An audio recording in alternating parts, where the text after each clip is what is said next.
Good morning, class 7. Today we read history's lesson 5th, the Mughal emperors. Now introduction. Babar ने इब्राहिम लोदी को पानीपत के battle में हराया 1526 में और इन्वेडेड किया इंडिया के अंदर। उसका इन्वेंशन, उसने आक्रमण किया था, या फिर ये बोल सकते हैं कि उसका एक इन्वेंशन था दिल्ली सल्तनत को एंड करना। उसने मुगल एम्पायर की इंडिया में नींव रखी। Mughals established a strong empire and their ruling over India become the most important event of the medieval period. Mughals ने एक बहुत ही स्ट्रांग एम्पायर यहाँ पर एस्टैब्लिश किया, अपनी रूलिंग को एस्टैब्लिश किया पूरी इंडिया के अंदर, और मोस्ट इम्पॉर्टेंट इवेंट था उनका मेडिवल पीरियड में। 6 मुगल रूलर्स जिन्होंने बहुत ही बहुत ही अच्छा प्रभाव डाला: बाबर, हुमायूं, अकबर, जहांगीर, शाहजहां और औरंगजेब। सबसे पहले हम लोग पढ़ेंगे बाबर के बारे में। बाबर के 2 ग्रेट लिनियंस थे, 2 ग्रेट वंशज थे। वो थे चंगेज खान, जो कि उसकी मदर के साइड से था, और तैमूर, जो कि उसकी फादर के साइड से था। इसलिए उसने, और बाद में जो मुगल्स जो थे, उन्होंने तैमूर के साथ एसोसिएट करना पसंद किया, चंगेज खान के साथ नहीं। बाबर रूलर था एक स्मॉल किंगडम का, फरगना में, सेंट्रल एशिया के अंदर, पर उसे वहां से भगा दिया गया। उसने ऑक्यूपाइड किया था काबुल को 1504 में, और उसके बाद उसने एक्सपेंड किया था अपने किंगडम को। वो चाहता था इंडिया को अपने अधिकार में लेना, और जब दौलत खान लोदी ने इनवाइटेड किया था उसको यहाँ पर आक्रमण करने के लिए, तो उसने इस अवसर का लाभ उठाया। बाबर ने इब्राहिम लोदी के साथ पानीपत में 1526 में लड़ा और उसको हरा दिया। बाबर एक स्मॉलर आर्मी भी रखी उसने, लेकिन वो एक बेटर कमांडर भी था, जो अप्लाइड करता था बेटर टैक्टिक्स अपनी आर्मी के अंदर। इसलिए उसके पास में तोपे भी थी। ये जो था एक नई प्रकार का वेपनरी था, जो प्रूव करता था एनिमी के लिए बहुत ही भयानक साबित होता था। इसी के साथ बाबर ने ऑक्यूपाइड किया दिल्ली और आगरा को। दौलत खान लोदी कभी भी एक्सेप्टेड नहीं कर रहा था बाबर को स्टे बैक करने के लिए इंडिया के अंदर, इसलिए उसने टर्न किया उसके अगेंस्ट, लेकिन वो बाबर के द्वारा हारा गया था। राणा सांगा ने चैलेंज किया था बाबर को, लेकिन वो भी खानवा के बैटल में हार गया था। बाबर ने हड़प्पा, ग्वालियर को, धौलपुर, घाघरा एक्सेट्रा को। Babur did not live long after his arrival India. Babur यहाँ पर जो ज्यादा दिनों तक नहीं रह पाया जब वो इंडिया में पहुंच चुका था। जब तक वो इंडिया में पहुंचने के बाद में वो यहाँ पर कहाँ पर ग्वालियर, धौलपुर और घाघरा में वो ज्यादा दिनों तक नहीं रह पाया। He died in 1530 and was succeeded by his son Humayun. वो 1530 में उसकी डेथ हो गई थी, और उसका जो सन था उसका नाम था हुमायूं।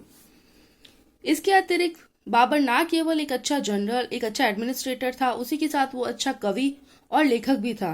वो तुर्की और पर्शियन दोनों भाषाएं बहुत अच्छी तरह से जानता था। उसने अपनी ऑटोग्राफी लिखी, तुजो के बाबरी और बाबरनामा। ये कहा जाता है कि वो फर्स्ट मुस्लिम रूलर था जिसने अपनी ऑटोग्राफी लिखी थी। उसने अपनी लाइफ को डिस्क्राइब किया था डिटेल में। इसी के साथ उसने इंडियन टोपोग्राफी लिखी, बर्ड्स, ट्रीज, फ्लावर्स, फ्रूट्स और people etcetera. Now turn your page. उसने कई तरह के गार्डन्स बनाए आगरा में, सिकरी में और धौलपुर में, और उसका इंटरेस्टेड था पोलो के अंदर। Now was Humayun. हुमायूं अकबर के 4 बेटों में से सबसे बड़ा था, और तीसरे जो तीनों जो थे उनका नाम था कामरान, हिंदाल और अस्कारी।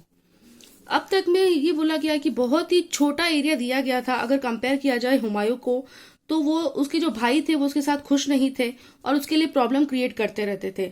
बाबर ज्यादा दिनों तक नहीं जिंदा रह पाया था अपने एम्पायर के दौरान, इसके कारण जो है वो कॉन्सोलेट नहीं कर पाया और टाइम नहीं दे पाया एक प्रॉपर सिस्टम ऑफ एडमिनिस्ट्रेशन के लिए। ये काम परफॉर्म किया गया था हुमायूं के द्वारा। हुमायूं थ्रीटेन किया गया था अफगान, गुजरात और राजपूत के द्वारा। हुमायूं ने डिफीटेड किया था शेरशाह सूरी को 1532 में, और उसके बाद गुजरात और मालवा को 1534 में। जबकि हुमायूं बहुत ही बिजी था अपने एम्पायर को संगठित करने के लिए। Sher Shah Suri regrouped his forces and defeated him at Chausa in 1539 and then at Kannauj in 1540। Sher Shah Suri ने अपने फोर्सेस के साथ में मिलकर हुमायूं को हरा दिया था चौसा युद्ध में 1539 में, और उसके बाद कन्नौज में 1540 में। He chose Humayun out of his kingdom. वो हुमायूं को उसके राज्य से बाहर खदेड़ना चाहते थे। अब हुमायूं बिना किसी किंगडम के था, was without a kingdom. He fled to Sindh, वो सिंध की तरफ चला गया। When he was facing terrible problem, जहां पर उसने कई तरह की प्रॉब्लम फेस की। A son was born to his wife, उसकी वाइफ ने एक बेटे को जन्म दिया जिसका नाम था अकबर। उसका सन ग्रेटेस्ट मुगल एम्परर बना उस टाइम में। हुमायूं फर्शिया गया और उसने हेल्प मांगी वहां के रूलर की। उसकी हेल्प से वो एबल हुआ अपना दिल्ली का सिंहासन हासिल करने के लिए 1555 में, जब उसने हराया इस्लाम शाह को, जो सक्सीसर था शेरशाह सूरी का शासक था। इस टाइम में वापस he had no time to enjoy the fruits of his victory. उसे अपनी जीत को जो है ज्यादा समय तक वो जो एंजॉय नहीं कर पाया, as he fell down the stairs in Delhi. जब वो दिल्ली में सीढ़ियों से नीचे गिरते हुए उसकी मौत हो गई थी 1556 में। हुमायूं एक एबल रूलर नहीं था। He was fond of taking अफीम, वो अफीम लेता था। He was success by his son Akbar, वो जो सक्सेस हुआ था उसके सन अकबर के द्वारा। नाम इज शेरशाह सूरी। शेरशाह सूरी के बारे में ये कहा जाता है कि वो मुगल नहीं था। Farid Khan was the son of an Afghan jagirdar in Sasaram. Farid Khan son था अफगान जागीरदार का सारासम बिहार में। Once he killed a tiger single handedly, एक बार उसने एक टाइगर को सिंगल खुद नहीं मारा था।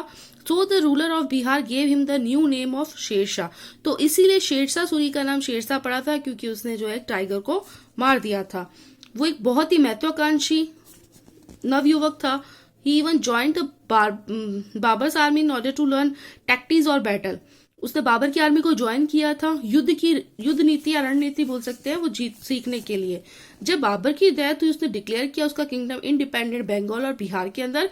उसने कलेक्ट की एक लार्ज आर्मी और ऑक्यूपाइड किया उसको बहुत ही अच्छे से। उसे डिफीटेड हुआ हुमायूं के द्वारा 1532 में, लेकिन उसने वापस अपनी आर्मी को संगठित किया और हराया हुमायूं को 1539 में और वापस हराया 1540 में। और उसके बाद वो इंडिया में एक बहुत अच्छा एम्परर बना।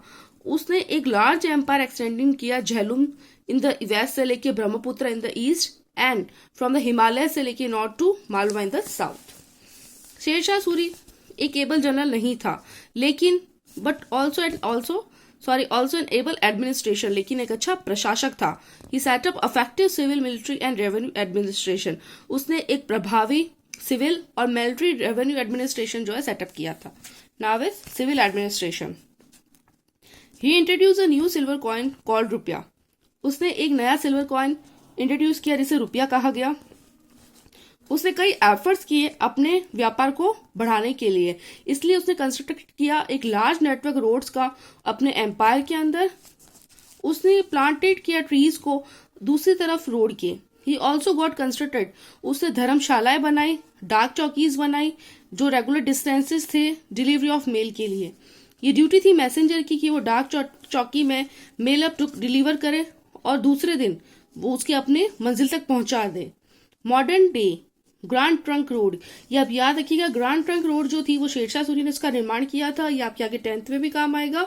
तो जो modern day Grand trunk road जो थी वो फॉलोज करती थी जो रोड वो बिल्ड की थी उसको कनेक्ट करने के लिए कलकत्ता लाहौर के साथ। दूसरी तरफ उसे कनेक्टेड किया था आगरा को जोधपुर से, दिल्ली को बुरहानपुर से, दिल्ली को जौनपुर से, लाहौर को मुल्तान से। ये रोड्स यूज की जाती थी व्यापार के लिए और उसकी आर्मी के लिए।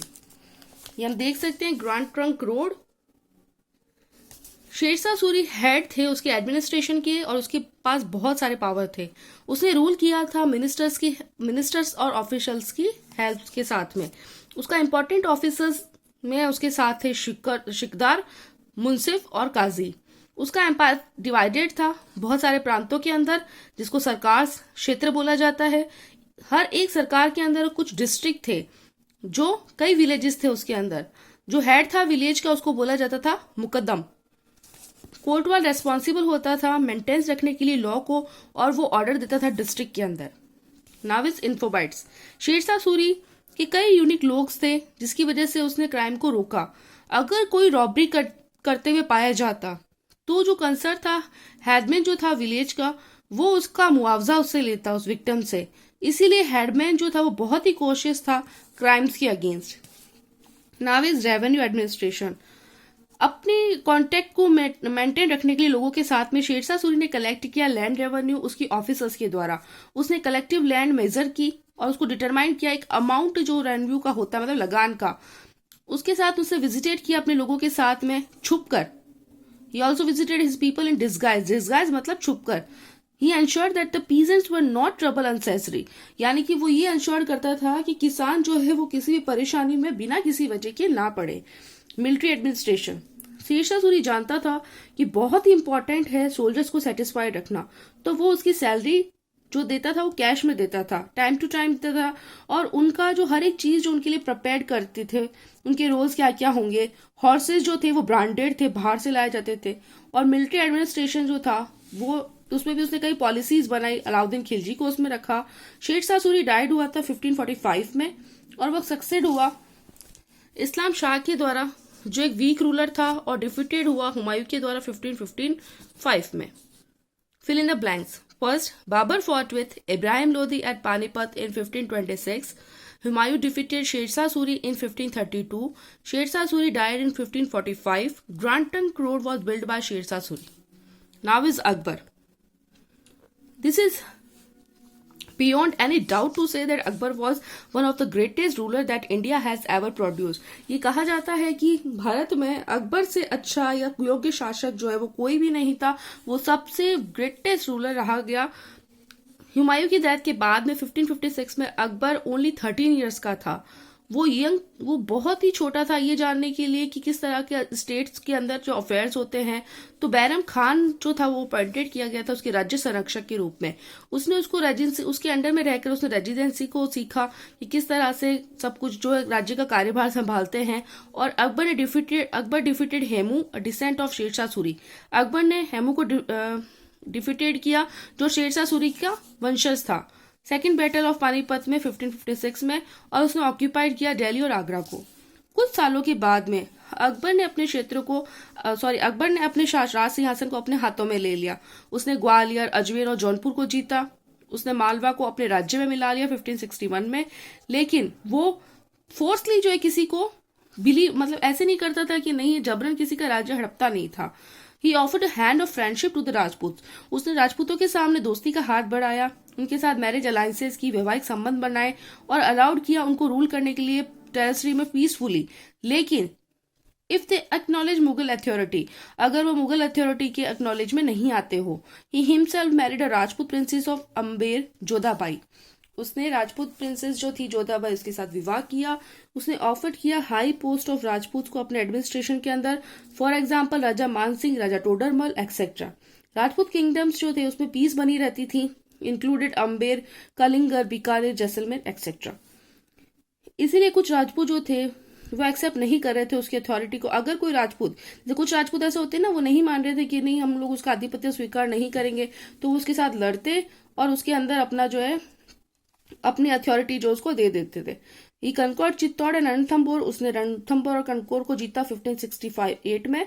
इसी के साथ में राणा प्रताप के साथ में फेमस बैटल जो हल्दी घाटी का था 1536 में, वो उसने उसके साथ लड़ा। ये सबसे ज्यादा खूनी जो युद्ध होता है हमारी हिस्ट्री में, वो ये माना जाता है। Now turn your page. More than 8000 Rajput soldiers were killed in battle and women committed jauhar. इस युद्ध के अंदर 8000 राजपूत सोल्जर्स जो थे वो मारे गए, और जो औरतें जो थी उन्होंने जौहर कर लिया, यानी कि अपने पति की मौत के बाद जो आग में कूद जाते हैं उसको जौहर बोला जाता है। मुगल आर्मी एंटर हो रही थी फोर्ट के अंदर और उन्होंने 30,000 किसानों को इस वॉर में बुरी तरह से कुचला। ये पीजेंट्स जो थे वो रेफ्यूजी थे इस फोर्ट के अंदर। ऑफकोर्स राणा प्रताप एक प्राउड किंग था, ही डिड नॉट सरेंडर, उसने सरेंडर नहीं किया था।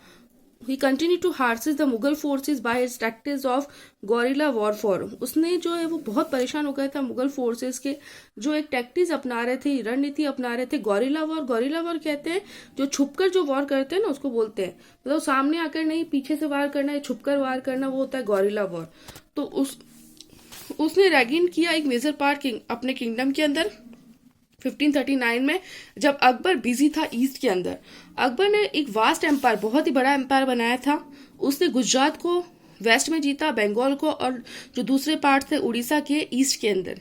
अथॉरिटी ओवर गुजरात में उसने हेल्प की, उसकी फर्टाइल लैंड को गुजरात के अंदर उसके कंट्रोल में लेने के लिए, as well as the overseas trade जो थे अरब्स और यूरोपियंस के साथ में।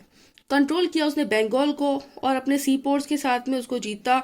इसी के साथ उसकी जो ट्रेड्स है साउथ वेस्ट एशियन कंट्रीज और चाइना के अंदर, नॉर्थ और नॉर्थ वेस्ट में उसने कंकड़ किया कश्मीर, सिंध, उड़ीसा, सेंट्रल इंडिया और कंधार को। डेक्कन के अंदर उसने बीरार, खानदेश और पार्ट्स ऑफ अहमदनगर को अपने कंट्रोल में किया। इसी तरह से जो होल नॉर्दर्न इंडिया जो था वो अकबर के कंट्रोल में आ गया था 1595 में। उसका पूरा जो इतना बड़ा एम्पायर था वो एक्सटेंड हो गया था हिंदू कुश में, वेस्ट में, ब्रह्मपुत्र ईस्ट में और हिमालय नॉर्थ में और गोदावरी साउथ में। अकबर ने फतेहपुर सीकरी बनाया नियर आगरा में और उसको अपनी कैपिटल बनाया, अपनी राजधानी। ये प्लेस जो था एक बहुत ही अद्भुत बिल्डिंग है उसके अंदर। We shall learn about them later. हम इसके बारे में बाद में पढ़ेंगे। अकबर ना केवल एक अच्छा लार्जर पार्टर ऑफ इंडिया में उसने यूज किया, अपने कंट्रोल में लिया, लेकिन उसके साथ में बहुत अच्छा एडमिनिस्ट्रेशन भी था। वो एक टॉलरेंट किंग था जो ये जानता था कि लोग जो थे सारे रिलीजन्स के पीसफुली रहते हैं। We shall learn more about him in next lesson. हम इसके बारे में नेक्स्ट लेसन में पढ़ेंगे। ओके, सो ना आज हम इतना ही पढ़ेंगे, कल हम इससे आगे पढ़ेंगे। Till then, thank you.